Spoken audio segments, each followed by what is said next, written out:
can laugh about it now.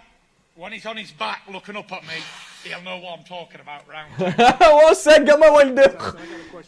Oh, il fait genre que Furious, il fait de la coke encore, c'est un gamin. Le iliesmkt team, c'est Ilyes, on se retrouve aujourd'hui pour une nouvelle vidéo. Je vais vous traduire la conférence de presse entre Tyson Fury et Deontay Wilder. Le rematch, il arrive très bientôt puisqu'il est prévu pour le 22 février. Alors on se souvient encore du premier combat historique vraiment entre Deontay Wilder et Tyson Fury. Honnêtement, je pense que c'est très facilement le meilleur combat des poids lourds de la boxe anglaise de ces 10 dernières années. Vraiment, encore une fois, très facilement. Il y a eu pas mal de rebondissements, du suspense et en plus de cela, ça s'est fini sur un match nul. En plus de cela, assez polémique puisque certains trouvent que Tyson Fury méritait de l'emporter alors que d'autres, eh bien, pensent que c'est plus Deontay Wilder qui se devait de l'emporter ce soir-là. Alors vous les connaissez, hein, aussi bien Deontay Wilder que Tyson Fury n'ont pas leur langue de leur poche, donc j'imagine que cette conférence de presse va encore une fois être mythique. Hein. J'avais traduit les précédentes lors de leur premier combat, c'était en décembre 2018 et j'avais vraiment pas été déçu. Donc là, je m'attends à du très lourd, que ce soit de la part du Bronze Bomber ou du Gypsy King. Avant de commencer la traduction de cette conférence de presse surprise, hein, d'ailleurs, puisque ça a été annoncé très tardivement, je vous invite bien évidemment à vous abonner à ma chaîne YouTube pour qu'on puisse eh bien, dépasser très rapidement le cap des 60 000 abonnés. Et puis n'hésitez pas bien évidemment à me suivre sur mes réseaux sociaux, Instagram et Twitter. C'est là où ça se passe si vous voulez être au courant de toute l'actualité sportive. Alors trêve de blabla, on va passer maintenant à la traduction de cette conférence de presse. I can't remember a bigger heavyweight fight in a long time. Maybe Lennox Lewis versus Mike Tyson was the last big fight like this. That was the last US-UK showdown. Totalement raison. Deontay Wilder took a bit of my advice on his dress sense, I can see. He's looking well, smart. And that's it really, you know. There's not much I can say. And I don't, for the first time in my boxing career, I don't need to sell this fight. People know what they're going to get. It says exactly what it says on the tin. You're going to get a good fight. Whether I think the consensus is either he knocks me out or I win on points. Is that that's what's been going around? Either Fury wins on points or Wilder wins by KO. You know, and usually when people have that opinion, it usually goes the opposite way around.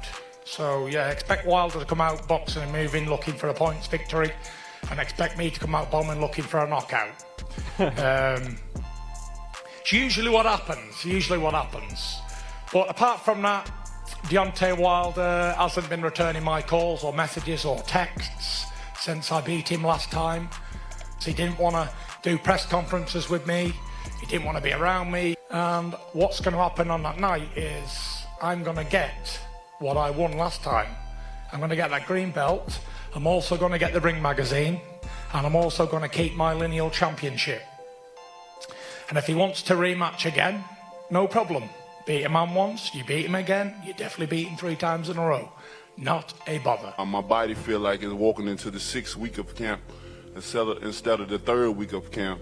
And it's been amazing for me because it's been a quick turnaround for me.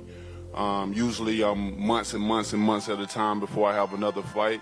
But I'm still coming in shape. You know, I always say I put shape on top of shape. But this time around, I'm putting shape on top of shape on top of shape. You know, and it allowed me to prepare, you know, even harder, even more for him. And we all know rematches, I'm always sharp because I've been in there with them before. I understand what they're capable of doing and what they're planning on doing and what they did in the fight, and I take away from that and I bring it to account for me. So I'm prepared more than ever for this fight. I knocked him out the first time. I told Fury 2 years ago that I was going to baptize him, and I did just that. This point in time, he won't be able to get up, and since he's in WWE, I'm going to make sure he go right out the ring, and I might get on the top of the bucket or the rope and come down with a flying elbow kick. We had 2 warm-ups.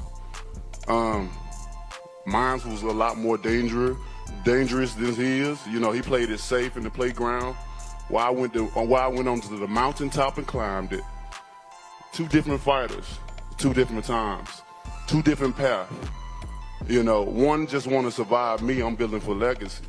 But February 22nd, that lineal bullshit, it ends there. It ends with him. He need validation from the people.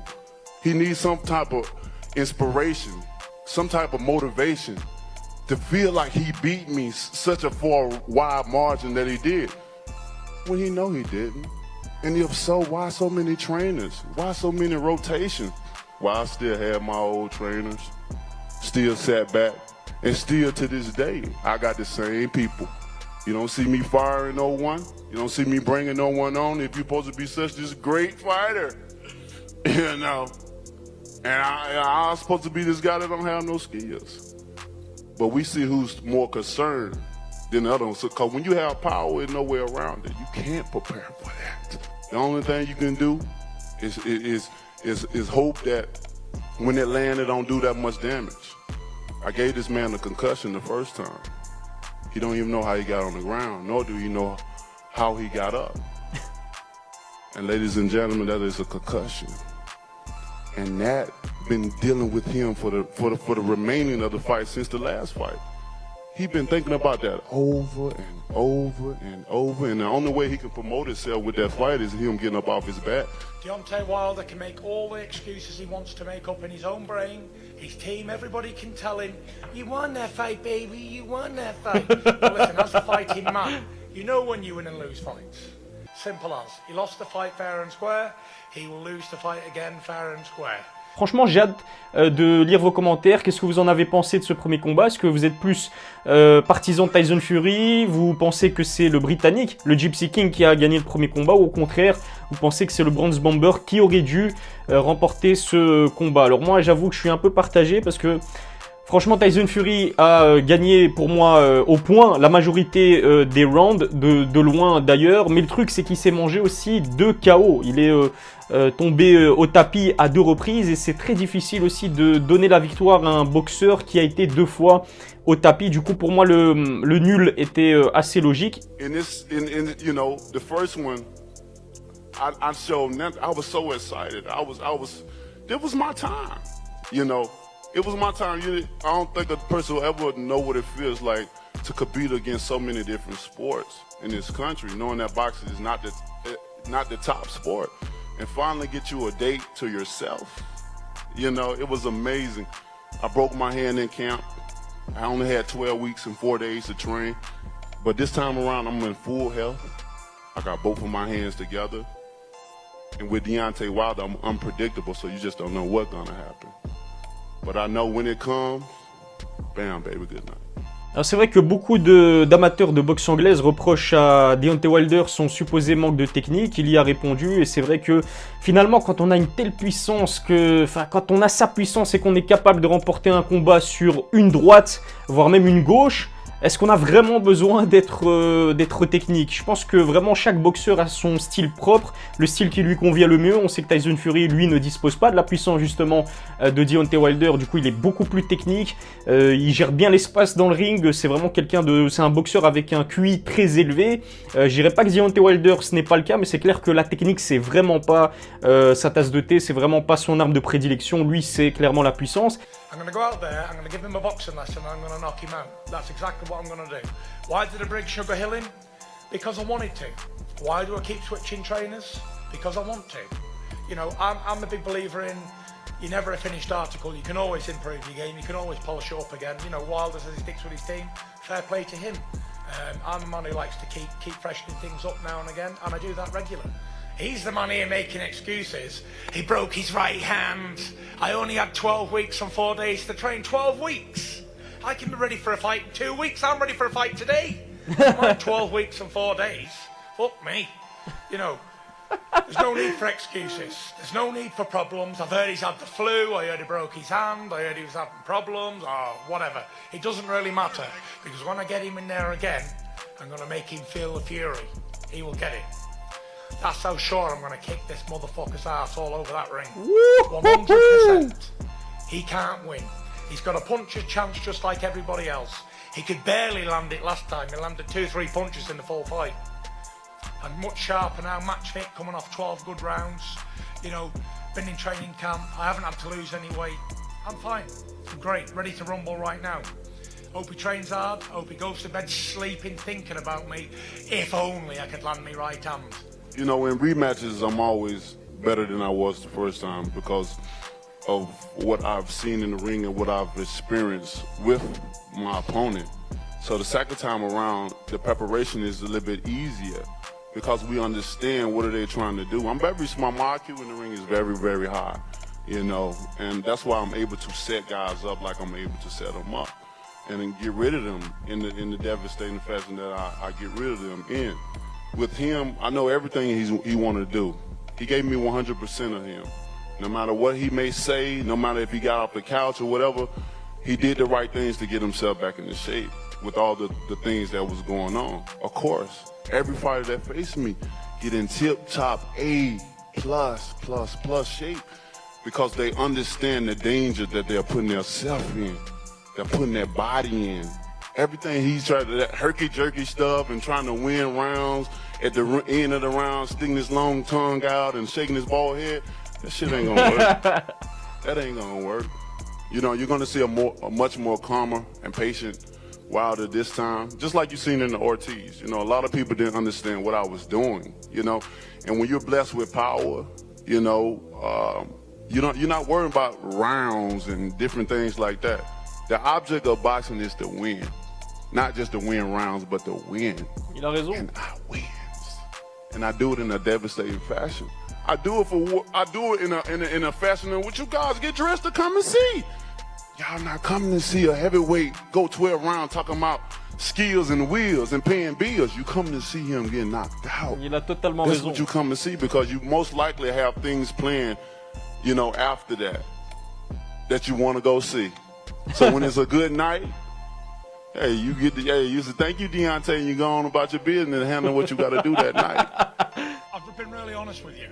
I told exactly the truth. I'm looking for a knockout. I didn't come here again to get a bad decision. You know, I know I'm not going to get a decision in the United States. It's clear. After last time, it's very clear. So that's why I hired Trevor Hill. That's all I'm looking for. One big right hand, male, Deontay Wilder, good night. There's the game plan. I'm looking for a knockout. And if I wasn't looking for a knockout, I'd have kept hold of Ben Davis, would have sharpened up on what we were doing, herky-jerky, slipping and sliding. I ain't looking for that. I ain't coming here for a points decision. I'm coming for a knockout. Like Deontay Wilder said, I'm sick of points decisions. I've had plenty of them in my career. I've had 9 of them. I'm looking for a knockout number 21. He can laugh about it now. When he's on his back looking up at me, he'll know what I'm talking about round. Oh, c'est un gamin Wilder. Oh, il fait genre que Furious il fait de la coke encore, c'est un gamin.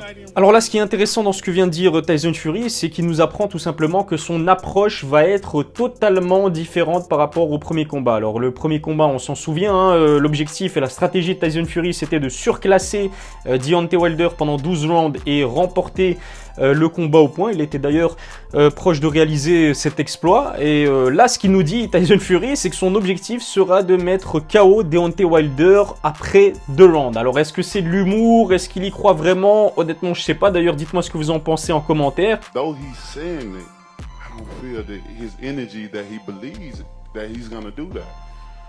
If anything, I feel he's nervous. You know, he's very scared because of what happened the first time. And I understand this is boxing. And sometimes fighters, they have to put up this front, you know, like it's all good and nothing, you know, nothing gets to them or nothing hurts them or, you know, we always acting tough and stuff because of the sport that we're in. But I'm a realist though, you know, and he know what happened. When you get knocked out like that and put on it and you don't know how you got there and how you got up, it was the grace of God that bothers you. That not only affects you, but it affects your environment, it affects your family as well. Because they know you going in there again with this monster. Boy, you better... Boy, you... Il est effrayant ce gars, c'est incroyable. It's gonna be a beautiful moment in time for me, but not so pleasant for him. Ce qui est sûr, c'est que Deontay Wilder est vraiment très effrayant. Il arrive à rentrer dans la tête, dans le psyché, on va dire, de son concurrent, de son adversaire. Là, en l'occurrence, Tyson Fury, parce qu'il dit, il dit la vérité. Il est là pour mettre KO. Il a toujours mis des KO.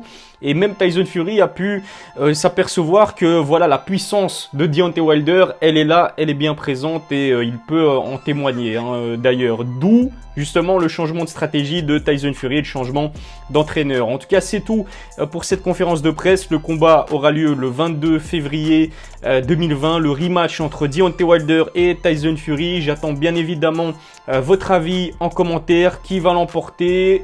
Visiblement, ce sera sur KO, que ce soit Wilder ou Fury, ce sera cette fois-ci sur KO. En tout cas, voilà, c'est tout pour cette vidéo. Rendez-vous demain pour la traduction de la conférence de presse de Conor McGregor et de Cowboy Cerrone. N'oubliez pas, bien évidemment, comme je vous l'ai dit, de vous abonner à ma chaîne YouTube, de me suivre également sur mes différents réseaux sociaux, Instagram et Twitter. Je vous souhaite une excellente journée et à demain pour une nouvelle vidéo. Ciao!